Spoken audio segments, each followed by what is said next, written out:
Nah, ini hikmahnya. Hikmah Allah Subhanahu wa taala mengadakan yang namanya syafaat nanti di akhirat. Yang pertama adalah likaramati syafi'in, untuk memberikan kemuliaan kepada si pemberi syafaat, malaikat, para nabi dan rasul, dan sebagian orang-orang beriman, orang-orang saleh, untuk menunjukkan kemuliaan mereka nanti di hadapan makhluk. Maksudnya mereka mendapatkan izin bisa memberikan syafaat. Ini kan kemuliaan. Dan biasanya orang-orang yang bisa memberikan syafaat ini orang-orang mulia. Di dunia juga demikian. Orang yang suaranya didengar, rekomendasinya diterima, ini orang-orang yang mulia. Apalagi nanti di akhirat. Di saat semua wajah itu tertunduk. Di saat semua suara tidak ada yang terdengar kecuali yang diizinkan oleh Allah Subhanahu wa taala. Wa khasha'atil aswatu lirrahman. Jadi semua suara itu tertunduk khusyuk ya di hadapan Allah Subhanahu wa taala. La yatakallamuna illa man adina lahu rahman. Tidak ada yang berani bicara, bahkan para malaikat pun tidak ada yang berani bersuara kecuali yang diizinkan oleh Ar-Rahman, Allah Subhanahu wa taala. Nah, tiba-tiba ada sebagian hamba Allah diberikan izin untuk bersuara, memintakan syafaat, dan syafaat mereka dikabulkan. Ini kan kemuliaan luar biasa. Karena dia mulia, makanya dia jadi ganjaran yang spesial. Di dalam sebagian hadis disebutkan orang yang mati syahid di jalan Allah diberikan privilege ya, semacam hak istimewa oleh Allah Subhanahu wa taala, nanti di akhirat bisa memberikan syafaat untuk 70 anggota keluarganya atau kerabatnya. Sebutkan dalam hadis yang sahih demikian. Ini keistimewaan. Jadi hikmah yang pertama untuk menunjukkan kehormatan dan kemuliaan orang yang diberikan izin memberikan syafaat, si pemberi syafaat. Kemudian yang kedua,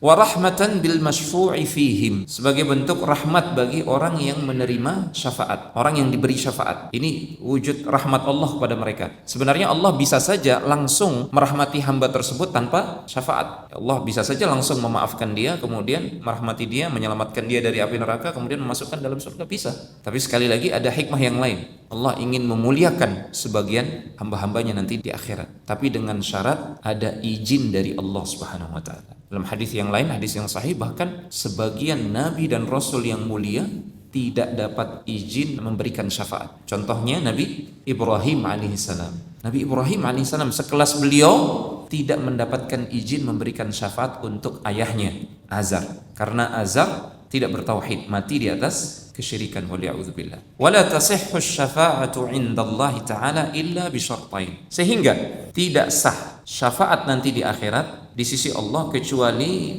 terpenuhi dua syarat. Ahaduhuma, yang pertama adalah idzunullahi ta'ala lisyafi' an yashfa'. Ada izin dari Allah Subhanahu wa taala bagi si pemberi syafaat atau pemberi rekomendasi untuk bisa memberikan syafaat. Wa qad dalla 'ala hadha asy-syart qauluhu ta'ala. Dalilnya adalah firman Allah Subhanahu wa taala, ayat kursi, ayat yang kita hafal semua, man dzalladzi yashfa'u 'indahu illa biiznih. Siapa yang bisa memberikan syafaat di sisi Allah kecuali dengan izinnya. Ingat, ayat kursi itu a'zamu ayatin fi kitabillah, seagung-agung ayat di dalam kitabullah, di dalam Al-Quran itu ayat kursi. Kenapa? Para ulama di antara Syekh Abdul Razak, beliau menjelaskan karena ayat kursi ini satu ayat komplit yang menjelaskan tentang sifat-sifat Allah dan keagungan Allah Subhanahu wa taala. Dan salah satu wujud keagungan Allah Subhanahu wa taala adalah semulia-mulia makhluk, semulia-mulia malaikat, rasul ataupun wali-wali Allah, tidak ada yang bisa memberikan syafaat sebelum dapat izin dari Allah Subhanahu wa taala. Maka justru ayatul kursi itu membantah khurafat. Ya, sebagian orang yang meyakini bahwasanya ada wali-wali itu yang bisa